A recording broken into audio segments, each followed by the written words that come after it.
Bonjour, bonsoir et bienvenue dans ce Critflix hors série. David n'est pas là, mais je ne suis pas seul car de l'autre côté du micro, j'ai la chance et l'honneur de recevoir Manuel Aldoui, directeur du cinéma et des fictions numériques et internationales chez France Télévisions. Bonjour Manuel, comment allez-vous? Bonjour David, je vais très bien, merci pour l'invitation.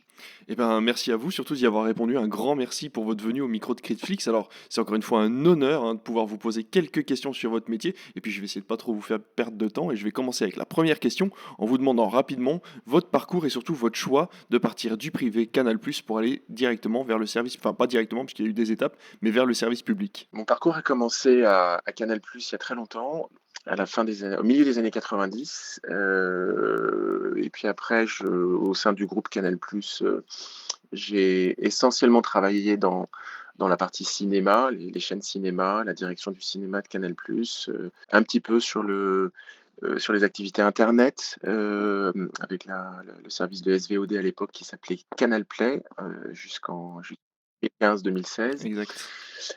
Et puis il y a eu un moment, j'ai eu envie de changer d'air et donc j'ai travaillé pour, toujours dans le privé, mais pour, un groupe américain qui a disparu depuis, qui s'appelait la 20th Century Fox. Ah oui, effectivement. Voilà, donc le studio a été racheté par Disney, donc j'ai continué chez Disney.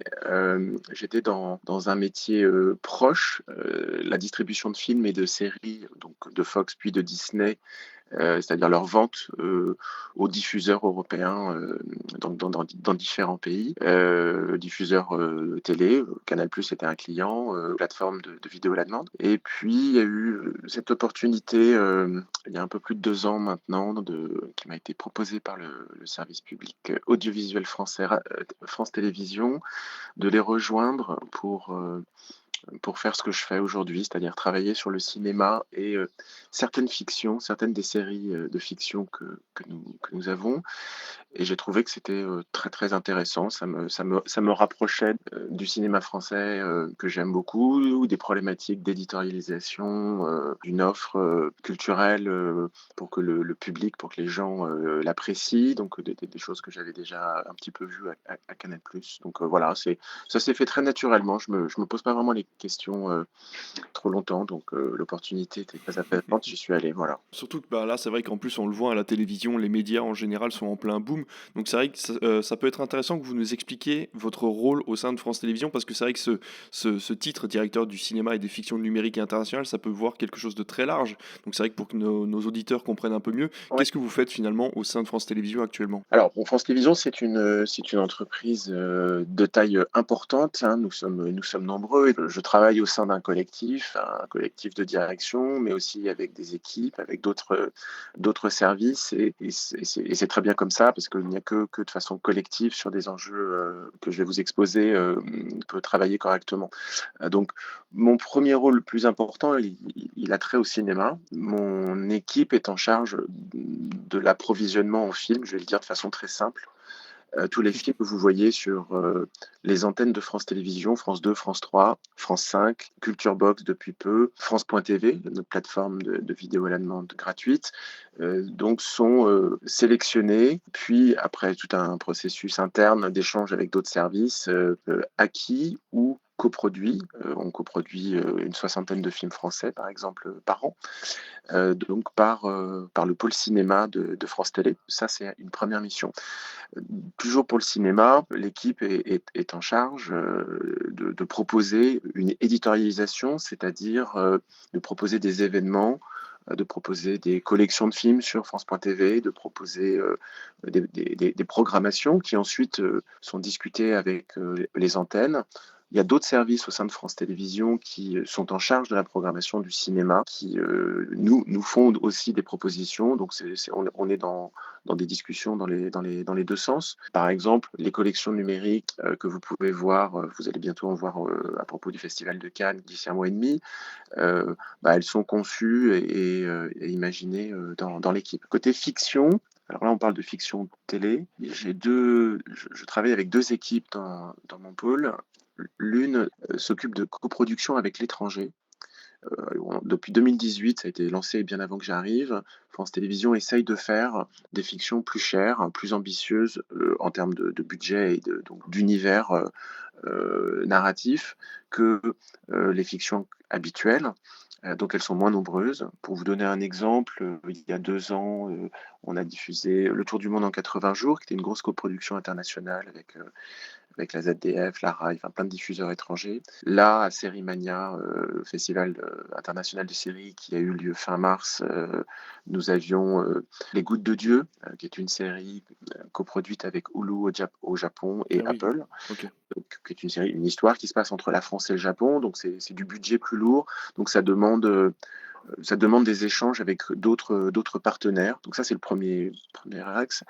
Et les fictions numériques, alors que l'on appelle maintenant jeunes adultes, pour être plus précis, vis-à-vis des producteurs et des autrices-auteurs avec lesquels on travaille, ce sont des fictions qui sont diffusées sur France TV Slash. Donc Slash, c'est une offre de programmes de tout genre qui a été lancée il y a 5-6 ans sur le web pour les 15-25 ans. De temps en temps, on les diffuse aussi à la télé, mais c'est pas l'objectif. Donc on va dans des genres, on travaille avec des castings, avec des productrices, producteurs, autrices, auteurs très différents, plus jeunes, très différents de la fiction télé classique de prime time. C'est là qu'on avait vu l'apparition de Scam, c'est ça, hein, qui participait à plusieurs médias en Exactement. même temps? Exactement, il y a Scam France. Dans mi-avril, vous allez pouvoir voir un autre exemple, qui est une incursion dans le genre, Caro Nostra, qui est une super histoire d'ogres D'accord. qui ont donc 300 ou 400 ans et qui sont obligés de déménager parce qu'ils sévissent de façon trop sanglante dans leur quartier. Donc voilà, c'est deux exemples, Scam France ou Caro Nostra. Ce sont les fictions jeunes adultes, voilà, que l'on développe. On repasse du côté plutôt télévision, on reste dans la série. Je voulais vous parler d'un exemple bien précis. On a le succès de Ouais, Vortex et le mode de la mode de la série oui. fantastique en ce moment. On a vu Prométhée sur TF1, Année Zéro sur M6, Avenir également sur TF1. Est-ce que Vortex a été un véritable succès? Est-ce qu'il a été partagé entre la télévision et la plateforme France.tv? C'est vrai qu'on en a beaucoup parlé avec David parce que nous, la série nous a beaucoup plu et on a vraiment adoré ce vent frais en fait qui a été apporté à France Télévisions et France 2 en particulier.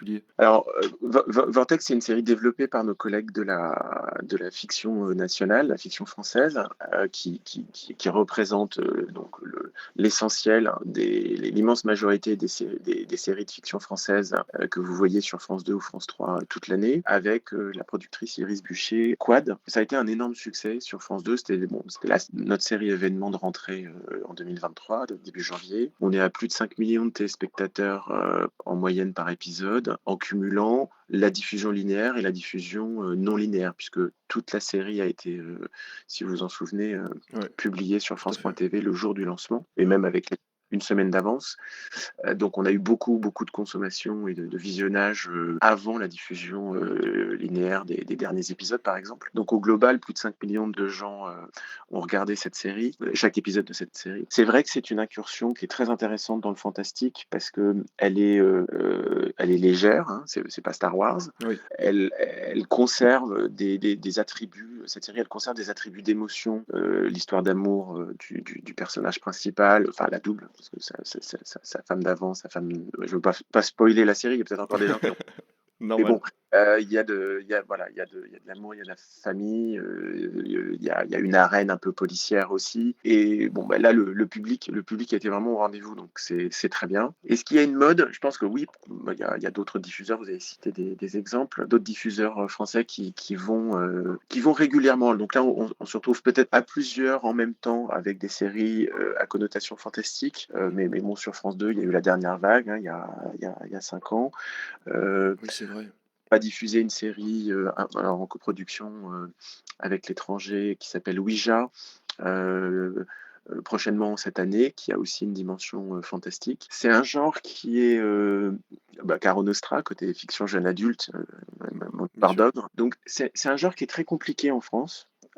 Parce que à cause, et je me l'explique, c'est mon interprétation personnelle depuis 25 ans ou plus que je suis dans le secteur, en élargissant même au cinéma. C'est un genre qui est tellement préempté avec des moyens surdimensionnés par le cinéma américain et Bien sûr. la télé américaine depuis très longtemps, qui en produit beaucoup et avec plus de moyens que ce que nous, on peut se permettre, que les voies de passage artistiques d'abord et ensuite économiques pour des créations françaises sont pas évidentes. Et là, quand on a un succès comme Vortex, c'est très très rassurant parce qu'on se dit qu'on peut y aller. Je ne sais pas si c'est une mode je pense que cette mode, elle va rester modeste. Mais par exemple, pour ce qui concerne France Télévisions, un de nos axes aujourd'hui de développement de la fiction, que vous verrez sur la saison à venir et surtout l'année d'après, c'est d'avoir des séries qui sont un peu plus en prise avec le monde d'aujourd'hui et de demain, qui se saisissent sans forcément en faire l'arène, le sujet unique, mais en tout cas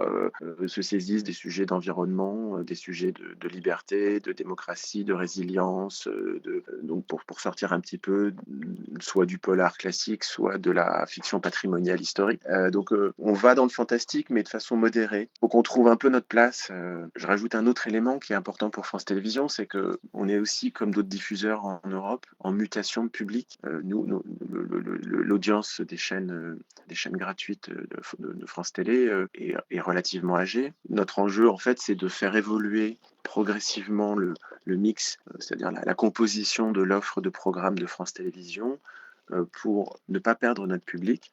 Il y a plus de 60% des gens ont plus de 40 ans en France, donc on est le service public, on s'adresse à tout le monde, tout en investissant à destination d'autres publics pour qu'ils nous regardent. Quand ils seront plus vieux, ajouter une dose de fantastique, c'est intéressant.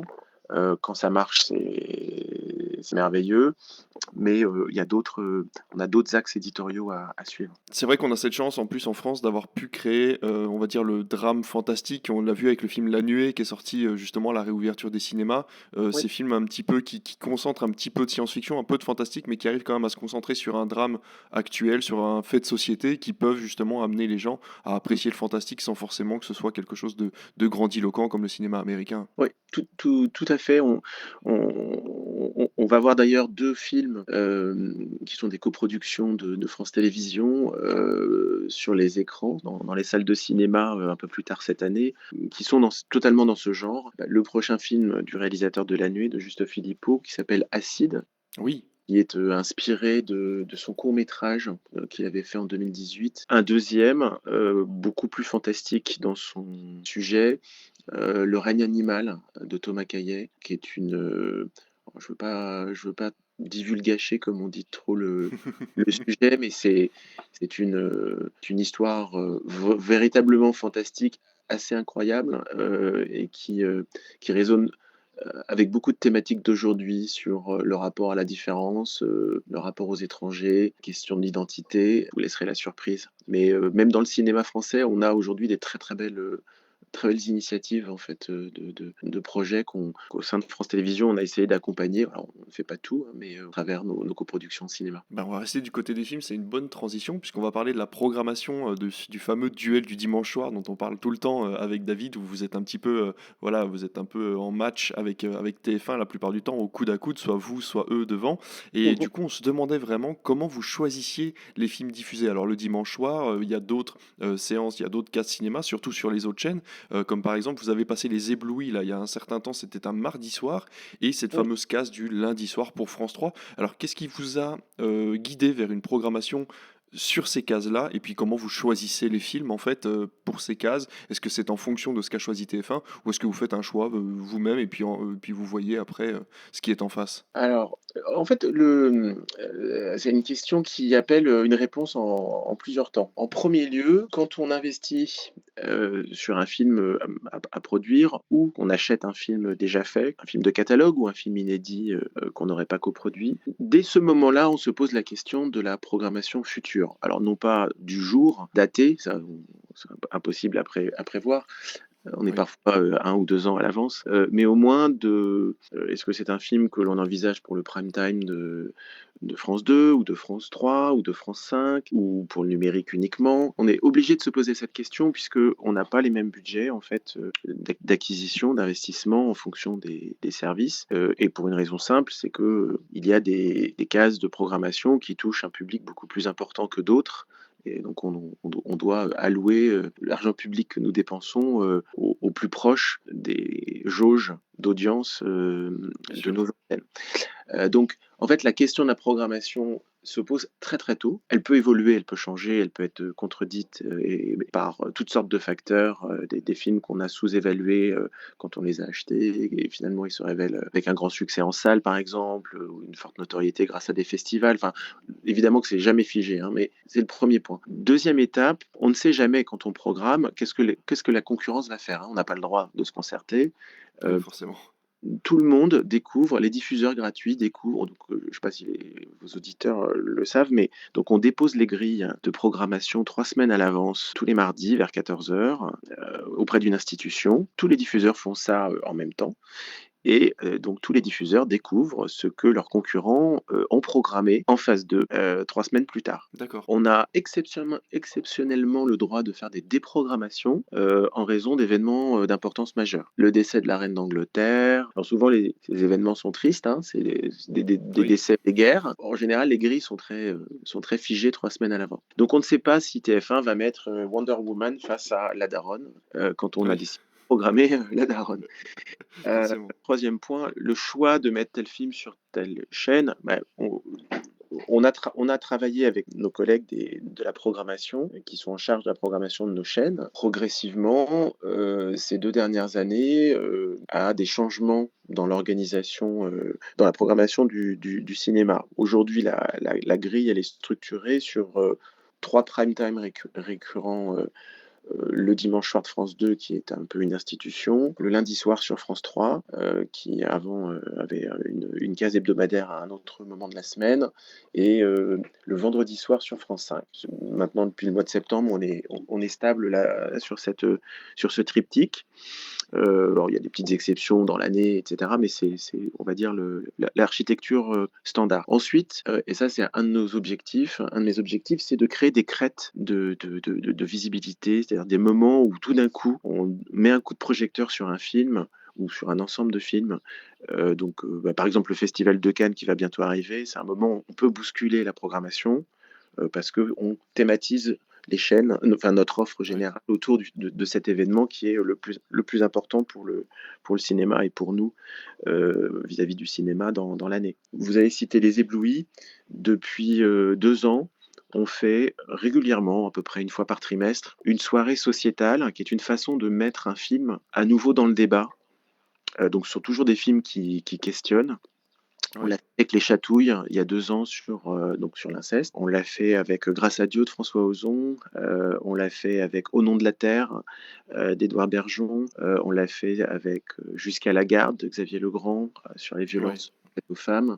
Et là, on l'a fait avec Les Éblouis de Sarah Succo autour de l'emprise sectaire. Donc la logique est de mettre le film en prime time, d'accompagner ça soit d'un documentaire, soit plutôt d'un débat animé par la direction de l'information de France Télé. Et ça marche très bien. Enfin, Les Éblouis, c'est un film qui a dû faire à peu près 200, de mémoire 200-250 000 entrées. Donc c'est pas le film Ouais, c'est pas énorme. plus connu. On a fait 2,5 millions de téléspectateurs et là, on a du replay en plus. Donc on voit que en mettant ce coup de projecteur, non seulement on donne une très belle exposition au film, parce que bon, les films, comme vous le savez, ils ont quand même, on espère ils ont une carrière longue. Il y a évidemment la sortie en salle qui est la première et la plus importante, mais ensuite ils ont une longue traîne. Oui. Donc c'est une très belle vitrine pour le film, une très belle exposition. On a eu que des très bons retours aussi qualitatifs, et puis ça le met dans le débat, dans un des débats d'aujourd'hui. C'est pour nous un double avantage. Donc ça, ce sont des moments un peu exceptionnels, on le fait pas trop régulièrement. Alors j'ai pas vraiment répondu sur: «Mais pourquoi tel film ce dimanche?» Très franchement, alors la proposition du dimanche soir de France 2, par exemple, pour nous, c'est la case importante, la case cinéma la plus importante de la semaine, et donc on y met les films que l'on juge être les plus puissants en termes d'audience. Ça peut être des films de catalogue, hein, Les Tontons Flingueurs. En général, elle est quand même plutôt sur du cinéma inédit en clair. Ouais, bien sûr. Mais Voilà. on a vu récemment, par exemple, ben, alors je sais pas, parce que moi je m'intéresse à la télévision depuis assez peu de temps, depuis que David, voilà, depuis qu'on se connaît avec Claude David, et c'est vrai que j'ai cru remarquer depuis quelque temps cette tentative d'aller vers un cinéma un peu différent de ce que vous proposiez d'habitude. On l'a vu avec Terminator Dark Fate, avec Get Out aussi il y a quelques semaines. Est-ce qu'il y a des tentatives de votre part de partir sur des choses un petit peu plus en parallèle ou c'est juste moi qui ne m'y intéresse pas depuis assez longtemps? Alors non, vous avez bien vu.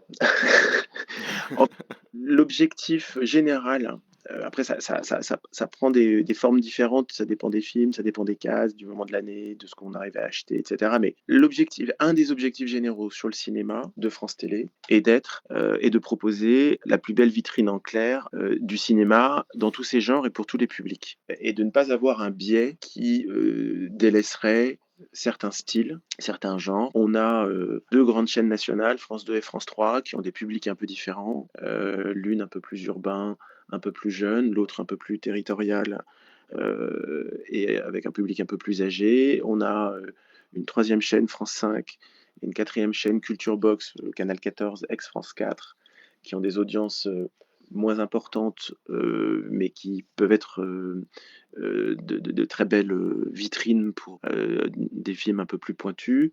Et on a, France.tv qui est vraiment une plateforme de diversité, le numérique permet ça et c'est fantastique. Donc l'objectif général, c'est d'avoir un peu de tout. Alors on a nos contraintes, on est une cha nous sommes un service gratuit, donc on peut pas aller par exemple très loin dans le cinéma d'horreur. Oui, forcément. Non, ça on peut pas. On est un service public avec un cahier des charges, donc on doit avoir une attention à toutes sortes de thématiques, le renouvellement des jeunes talents, le cinéma d'auteur, la place des femmes réalisatrices. On doit traiter la diversité sous toutes ses formes, social, géographique, ne pas être trop parisien. Enfin, je vous le mets un peu en vrac, mais tout ça donne un canevas de paramètres qu'il faut qu'on traite. Et bah, dans ce canevas, il doit y avoir une place pour avoir de temps en temps Get Out. Il Ouais, y a pas de OK, raison. je comprends. Voilà. Donc, c'est pas un changement. On n'ira jamais sur le cinéma américain aussi fortement que nos concurrents privés, TF1 et M6. Si vous voulez aller voir des Marvel, j'ai travaillé chez Disney. C'est sur TF1 que ça se passe. Et c'est Oui, pas bien notre sûr. option d'aller d'aller sur ce terrain-là. Tout le monde nous le rappelle d'ailleurs régulièrement quand on est auditionné par les pouvoirs publics. Donc non, je suis pas en train du tout de dire ça, mais je vous donne alors, deux exemples. Donc des films qu'on n'a pas du tout coproduits, on les a achetés sur visionnage. L'année dernière, on a acheté, c'est un film qui n'avait pas de chaîne en clair, La Nuit du 12. Bon, bah, finalement, heureusement, Oh, les Césars qu'il a eu. eh bah oui. Et puis, mais c'est un film qu'on aurait pu préacheter, sur scénario. Ça s'est pas fait pour plein de raisons, mais bon, Ouais. il est assez, compatible avec l'image qu'on peut avoir du cinéma, présent sur le service public. Mais on a aussi acheté, Everything Everywhere All at Once, Ça, c'est une très bonne nouvelle. qui est, très loin de ce qu'on fait Ah oui, habituellement, mais, ouais, complètement, ouais. il y a aucune raison avec la variété. Moi, je vois France Télé comme, un ensemble de salles de cinéma, comme si on était un exploitant. Alors on est à la télé, mais on a des grandes salles, des plus petites salles et ça nous permet normalement avec ces jauges différentes, enfin vous êtes exploitant, de, de pouvoir proposer une variété de cinéma, importante. Ouais, complètement. Si on n'avait que 2 grandes salles, bah, on serait un peu, stressés à ne travailler que des films puissants, en espérant que la salle sera pleine. Mais non, là, on en a pour tous les goûts, donc Eh ben, en parlant de tous les goûts, justement, c'est une question qu'on se pose à chaque diffusion des programmes de Noël. Ça nous fait beaucoup rire. Pourquoi vous mettez des westerns de ouais. Noël sur France 3? Alors, bah, parce qu'il y a un public qui vient là pour ça. En fait, alors, j'élargis le sujet, mais c'est quelque chose je pense que tout le monde le vit, mais mais peu l'identifie.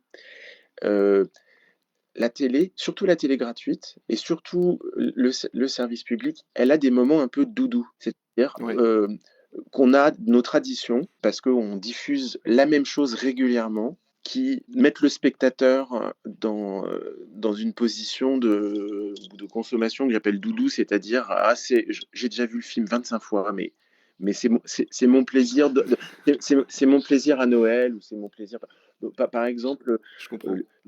dans les pays scandinaves, les télés publiques, toutes, norvégiens, les suédois et cetera, leur tradition, c'est le dessin animé de Disney à Noël, le 25 décembre. Bon, Ouais, c'est pas le d'accord. cas de France Télévisions, c'est pas du tout notre tradition, mais beh, Ça fait partie de notre tradition. Et alors bon, ces traditions, ça peut changer, hein, mais ça fonctionne plutôt bien. On a un certain public, hein, pas ça touche pas tout le monde, mais ça marche plutôt pas mal. Ça nous permet alors la période de Noël comme les périodes de vacances, c'est un des rares moments où on a 2 moments dans l'année où on programme beaucoup, beaucoup plus de films que la normale. Noël, ça fait un certain temps, donc on diffuse à peu près une trentaine de films, 30-35 films sur 15 jours de vacances. Ouais, c'est fou. Bah, il y en a tous les jours, sur les 2 chaînes Ouais, principales, c'est en ça. journée et parfois en plus le soir. Donc, voilà, ça fait, il faut trouver quand même un petit équilibre, mais bon, c'est la période des fêtes. On se dit: «C'est un peu la fête du cinéma», donc il y a du western, oui, mais il y a aussi de la comédie familiale. On a fait des incursions dans le long métrage d'animation qu'on a plus de mal. Ouais. Ça marche moins, je pense notre on n'est pas, nos chaînes sont pas repérées pour ça. Et puis maintenant, il y a le deuxième moment, c'est le festival de Cannes où on l'a Ouais. déjà fait l'année dernière une fois et on va le rééditer cette année. Ah, Donc le super. western à Noël sur France 3, bah, le public a repéré ça et c'est une tradition. C'est comme Le Père Noël est une ordure à Noël. Voilà, alors qui est plutôt sur France 2, bah, pour l'instant, ça tient. On va partir plutôt du côté du numérique puisque vous vous en occupez aussi. L'arrivée de France Télé, est-ce que ça a bouleversé les audiences de France Télévisions en mieux ou en moins bien? Et est-ce que vous les comptez, vous, ces audiences-là? Est-ce que vous avez moyen de les compter? Oui, vous voulez parler de France.tv, la plateforme? France.tv, Ouais, je me suis trompé, pardon. Oui, effectivement, TV, France.tv, ouais. oui, ça a bouleversé et depuis, un certain temps, nos audiences parce qu'il y a un mouvement de bascule, depuis, une dizaine d'années, du public qui était pas une bascule intégrale, mais qui est une évolution progressive de la consommation linéaire vers la consommation non linéaire, et ce n'est plus quelque chose qui concerne simplement les moins de 25 ans. Tous les genres de programmes, documentaires, émissions, enfin magazines, jeux, fiction, télé, et cetera, sont passés, se sont adaptés, et donc vous les trouvez en rattrapage, parfois en avant-première. On a parlé de Oui. Vortex.tv, parce qu'on sait qu'il y a une fragmentation de la consommation, du public. On le sait tous, hein, j'enfonce une porte ouverte. Les gens regardent de plus en plus à la demande et de moins en moins à heure fixe. Le Covid a accéléré, sans doute, cette pratique. Faut savoir que, si je ne dis pas de bêtises, les moins de 25 ans aujourd'hui, ils en sont à même pas une demi-heure de télé linéaire par, jour. Les plus de 70 ans ou 75 ans, ils en sont à 5h30. Et bon, bah, voilà, Oui, ouais, ça crée un sacré fossé, effectivement, ouais. tirez un trait et vous voyez que en fait, voilà, ça, c'est pas France.tv, c'est juste on est dans une mutation. À tel point que sur le cinéma, on a 2 ans, enfin 3 ans maintenant, insisté mettre le cinéma aussi, dans, France.tv, pour qu'il soit aussi disponible gratuitement, à la demande. Et ça n'a pas été chose simple parce que, il y a beaucoup de résistance des producteurs, des distributeurs, Ouais. des concurrents, privés comme Canal, contre ce mouvement. Mais je pense que bon, maintenant, c'est derrière nous, le pas est pris, on a une offre, je pense que tout le monde voit qu'elle a trouvé sa place sans déstabiliser les autres exploitations. J'y reviendrai si vous voulez, mais on a votre question, donc oui, ça a bouleversé nos audiences. 2, on compte alors la mesure de l'audience non linéaire, c'est un des paradoxes de la période. La mesure des audiences non linéaires est encore imparfaite. On a une bonne mesure de tout ce qui est rattrapage. Donc il faut que ça un programme Ouais. passe à la télé ensuite et attrapé par, si je puis dire, par, médiamétrie, en comptage par le panel, et donc on a nos audiences du replay, 7 jours plus tard, et aussi, 28 jours plus tard. Vous avez des comptes que 7 jours plus tard? C'est-à-dire que c'est pas comme la télé linéaire où on a les comptes, le jour pour le lendemain? Médiamétrie a une mesure d'audience, quotidienne. Les audiences sont livrées le matin à 9h, les audiences de la veille, mais on doit attendre une semaine, pour avoir enfin 8 jours en l'occurrence, hein, le 8e jour pour avoir le replay à 7 jours. Pourquoi c'est comme ça? Techniquement, ça pourrait se faire différemment, mais vous savez, Médiamétrie travaille en fonction d'un cahier des charges qui est défini par, ses actionnaires et clients, c'est-à-dire les médias. On s'est dit que, si on avait le replay à 7 jours, on peut le monétiser en publicité pour ceux qui ont vraiment besoin de monétiser, Ah oui, et oui, cetera. Donc, d'accord. c'est pas bon, les plateformes ont beaucoup plus de data sur leur consommation au quotidien, à leurs prêts, et cetera. Bon, c'est super. Bon, nous, on fait avec ce il faut prioriser les efforts, comme tout ça coûte beaucoup d'argent. ces analyses bien sûr. sont chères. Donc aujourd'hui, on a le replay à 7 jours, le replay à 28, de façon ad hoc, c'est-à-dire qu'il faut le commander, comme on l'a fait par exemple sur Vortex. On Ah oui. peut avoir une mesure sur la consommation en preview, c'est-à-dire avant la diffusion linéaire. En revanche, les audiences de ce qui se passe uniquement sur France.tv, et je pense que c'est un peu pareil, je sais que c'est pareil pour nos camarades de MyTF1 ou Sisplay, elles sont beaucoup plus partielles. Pourquoi? Pour une raison très simple. En fait, elles sont très précises pour ce qui concerne la diffusion sur internet, donc ou en OTT comme on dit. Ça je le sais au clic près. En revanche, beaucoup de nos audiences en fait se passent, chez des plateformes tierces.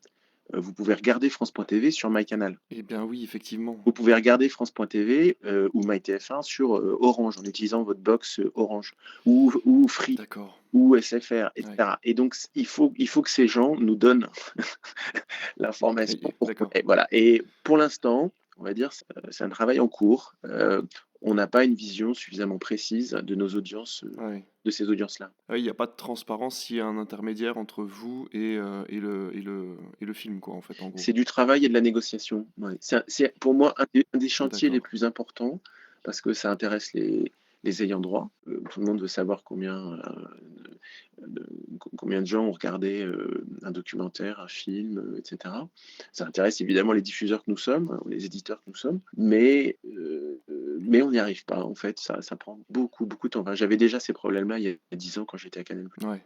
Vous vous fiez aux réseaux sociaux? C'est-à-dire que quand vous voyez qu'il y a un pic, en gros, de hashtags ou non, ça rentre pas dans votre ligne de Si, compte, si parce que la comment dire? La qualité, la performance, c'est un peu vulgaire ou brut de dire ça, mais la performance d'un film, ce n'est pas uniquement l'audience. Nous, on est le service public, donc en fait, il y a l'image, Ouais, il y a le nombre de gens, qui en ont entendu parler, qui sont venus le grignoter sans forcément le regarder au total.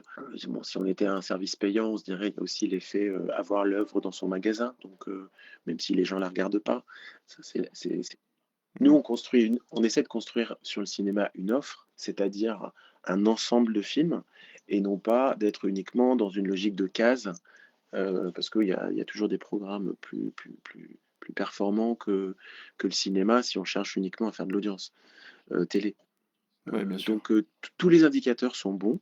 Par exemple, on a fait une des collections numériques qui a eu le plus de rayonnement sur les réseaux sociaux l'année dernière, c'était notre collection sur la Japanime, l'animation japonaise. Oui, bien sûr. C'est une communauté de fans ultra engagés qui adorent ça.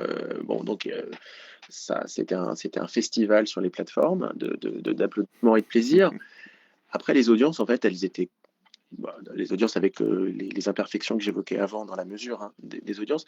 Les audiences étaient relativement modestes. Je me l'explique. Hein. Je pense que ces fans avaient déjà vu tous ces films, donc ils n'ont Oui, bah oui, forcément. pas attendu France Télé pour les découvrir. Mais donc, mais c'était pas grave. Nous, ça fait partie du menu. Proposer de temps en temps de l'animation japonaise, je pense que c'est bien. Voilà, ça élargit les goûts. Au niveau de vos productions, on l'évoquait tout à l'heure, vous avez parlé de Série Mania, je voulais vous parler des coproductions avec les plateformes, ça a été le cas pour d'autres chaînes de télévision. Vous avez parlé d'Apple tout à l'heure, vous avez donc un projet de série en coproduction avec une autre plateforme de SVOD du coup? Alors depuis un an et un peu plus d'un an, depuis 2022, début 2022, les plateformes américaines présentes en France ont des obligations, d'investissement dans, la Ouais, création audiovisuelle et cinématographique. c'est le cas d'Apple cette année d'ailleurs, qui a dépassé les fameux 5 millions. Voilà. Donc, Apple, Disney+, Netflix bien sûr, Amazon Prime Video et donc on voit les plateformes, elles sont autour de nous, à la fois sur le cinéma et sur la télé. Sur le cinéma, on a beaucoup de films, qui sont, maintenant, coproduits avec une plateforme à bord. Par exemple, France Télévisions, a coproduit le prochain film de Maïwenn Lebesco, qui s'appelle Jeanne du Barry et c'est Netflix et non pas Canal+, qui est le diffuseur payant. Donc on se retrouve Ah oui, d'accord. à bord du même film. Le film va sortir en salle, après il ira sur Netflix et puis ensuite il ira sur France Télé, sur France 2 en l'occurrence. Donc ça, c'est côté cinéma. Donc c'est pas France Télévisions en direct avec une plateforme, ça se fait toujours par le truchement du producteur. Bien sûr. Sur les séries, on a initié ça il y a un peu plus de 2 ans. La première série a été Cœur Noir, qui est en ce moment sur Prime Video. Oui, tout à fait. Ah, c'est vous qui avez coproduit Cœur Noir, d'accord. Ouais, bah, Cœur Noir, c'est une situation très simple. C'était un développement. Donc sur les séries, on co-développe les séries que nous coproduisons, c'est-à-dire qu'on a le droit de cofinancer le travail d'écriture par les auteurs et toutes les charges de préparation, à la différence du cinéma où on est un peu plus distant. Ouais, Donc Cœur Noir, c'était une série qui était co-développée avec Mandarin Télévision, le producteur. Et puis on a vu que l'histoire était trop chère pour être simplement financée par France Télévisions. Le producteur a convaincu Amazon de venir à bord. Et donc, bah, voilà, c'est une série. Ensuite, en fonction des apports, c'est Amazon qui a la série en premier et France Télé qui l'aura ensuite. Et ensuite, bah, on a un peu élargi. On a fait Vortex. Netflix est arrivé à bord de Vortex. La série Bardot que nous avons présentée à Série Mania, Netflix est venu aussi nous rejoindre. d'accord. Les Gouttes de Dieu, que je citais avec Apple, c'est un peu différent. C'est une série qu'on a coproduit avec bon, une plateforme japonaise, un diffuseur japonais, et Apple nous a rejoints sur visionnage. Ils ont vu la série. Ah mais oui, c'est l'adaptation du manga, j'avais vu ça, c'est l'adaptation d'un manga, c'est ça, hein, sur le vin. Exactement, sur le vin. Oui. Une D'accord. très, très belle série, donc qui va arriver sur Apple TV Plus le 21 avril, là, donc c'est bientôt dans 3 semaines. Ah oui, d'accord. Ah oui, ça va vite, effectivement, ouais. Ouais, oui. Donc, et nous, on l'aura plus tard. On laisse Apple en premier. Et on s'est décalé. Donc, on Ah, le c'est chouette. fait. C'est pas un axe de développement pour nous, mais nous, on a un certain nombre de films et de séries qu'on ne peut pas se payer tout seul. En fait, le producteur a besoin de trouver d'autres financements que le nôtre. Et Bien sûr. soit on trouve des coproductions, des coproducteurs étrangers. Ça, c'est notre plan A. Vous allez découvrir une super série qui s'appelle Abyss en français, The Swarm en anglais, avec notamment Cécile de France. Enfin, c'est une série avec un cast collectif, une série catastrophe. D'accord. À 40 millions d'euros de budget, mais heureusement, c'est avec la ZDF, avec la RAI, avec Hulu Jabba. Ah ouais, ouais. Là, il n'y a pas de plateforme, mais on a tout un aéropage de diffuseurs étrangers qui se sont mis ensemble. OK. Bah, franchement, ça donne envie, en tout cas, quand vous en parlez, ça fait des super projets. On va revenir du côté du cinéma, on va parler du Festival de Cannes. Vous nous avez rappelé que vous étiez partenaire cette année. Vous nous avez régalé avec un nombre de films hallucinant, l'année dernière sur France.tv. Est-ce que cette année, ça va être pareil en linéaire et sur la plateforme? Vous avez des films à proposer, On va dévoiler le nombre de films et les titres, etc. Normalement vers le 20 avril, hein, au moment alors on n'est pas dans la même région, dans les vacances de Pâques parisiennes. Ah Euh, ouais, OK, ouais. voilà, vers le 20 avril, donc dans 3 semaines. Ce que je peux dire aujourd'hui, c'est donc l'an dernier, l'an dernier, c'était notre première année en tant que partenaire officiel du Festival de Cannes. Ouais, Euh, tout à fait. pour 2000, donc c'est un partenariat de 3 ans, donc nous sommes partenaires cette année 2023 et nous serons encore partenaires en 2024. On va proposer une offre de films sur France.tv, accessible gratuitement à la demande, avant le Festival de Cannes. On avait fait ça l'année dernière, donc en rapport Ouais. avec le festival, des films qui ont été sélectionnés ou primés dans les différentes sélections précédentes. Ça va commencer sur le numérique sur France.tv dès le 27 avril. Ensuite, au moment du festival lui-même, donc entre le 16 et le 27 mai, nous aurons une programmation également linéaire sur nos chaînes, Culture Box bien sûr, mais on va aussi avoir du cinéma cannois sur France 2, France 3 et France 5. On aura aussi une proposition de documentaire autour du cinéma assez riche. En inédit ou en rediffusion, et de courts-métrages. Le dispositif d'émission, il est en train d'être calé, donc là, on fera nos annonces fin avril sur les émissions qui descendent à Cannes et comment on le traite, mais la philosophie en fait générale, c'est d'amener le Festival de Cannes dans les foyers.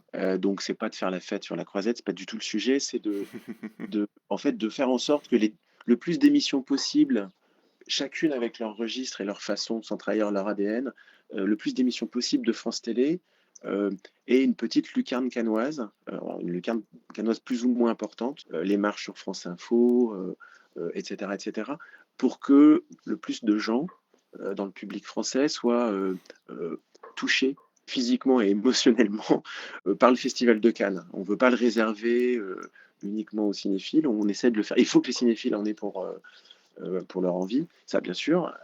C'est toute la programmation cinéma et et aussi certaines émissions un peu plus aguerries, un peu plus pointues. On veut rester dans cette grande ouverture la plus large possible. L'année dernière, ça avait vraiment plutôt bien marché. Bon, les bruits que j'entends, et j'ai aucun secret, c'est que par ailleurs, la production aussi française, européenne et américaine, elle s'est quand même réveillée Ouais. et que le Festival de Cannes 2023 devrait avoir une programmation cinéma lui-même exceptionnelle. Donc ça va aller dans le bon sens. Ouais, super. Voilà. Eh bien, écoutez, on arrive tout doucement à la dernière question. Merci pour cette réponse-là. On remarque un retour du linéaire, hein, principalement sur les plateformes qui proposaient de la SVOD, comme Prime Video, Netflix aussi a tenté. Mais il y a aussi les chaînes fast qu'on peut voir sur certaines applications, certaines télés connectées. Pourquoi, à votre avis, les gens se remettent à regarder de la télévision linéaire? Le linéaire n'est pas mort. On l'a vu, c'était un des enseignements peut-être paradoxaux de la pandémie, mais rappelez-vous, en 2020-2021, il s'est passé deux choses quand nous étions tous confinés et restreints dans nos déplacements et nos sorties culturelles. L'explosion de la consommation des plateformes de vidéo à la demande par abonnement, comme Netflix, et l'explosion des audiences télévisuelles, des bonnes vieilles chaînes linéaires. Les deux en Ouais, même temps. ça allait de pair. Les deux en même temps. Alors, les gens avaient beaucoup plus de temps disponible à consacrer au petit écran puisque ils n'avaient pas le droit de sortir et que les salles étaient fermées, salles de théâtre, les salles de cinéma, etc. Donc, certes, il y a eu on va dire un effet d'aubaine, si je puis dire, malheureusement. Et le linéaire, la consommation linéaire baisse structurellement, mais parce que certains de ces programmes ont plus de valeur et se consomment tout aussi bien en non linéaire qu'en linéaire.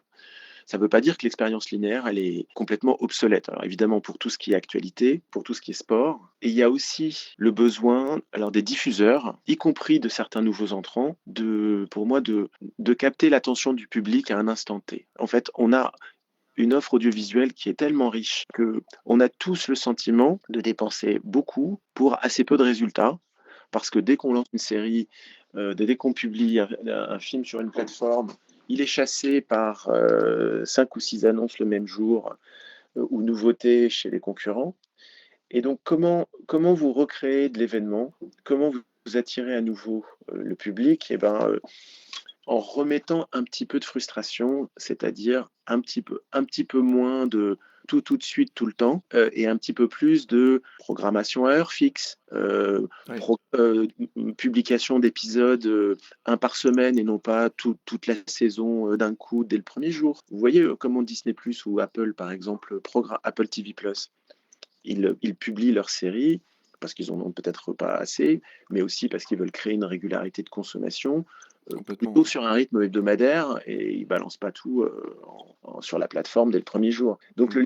le linéaire c'est un très très bon axe de ce point de vue-là de travail pour essayer de créer de l'événement. Alors bon, les chaînes historiques, elles ont un avantage parce qu'on le fait, c'est notre métier de base, mais ça ne me surprend pas, moi, que le linéaire soit testé. Peut-être que ça se développera un petit peu plus. Je ne pense pas que le mouvement global de la bascule, il est en train de se faire et c'est pas de nature à changer. Les chaînes fast, c'est peut-être un autre sujet.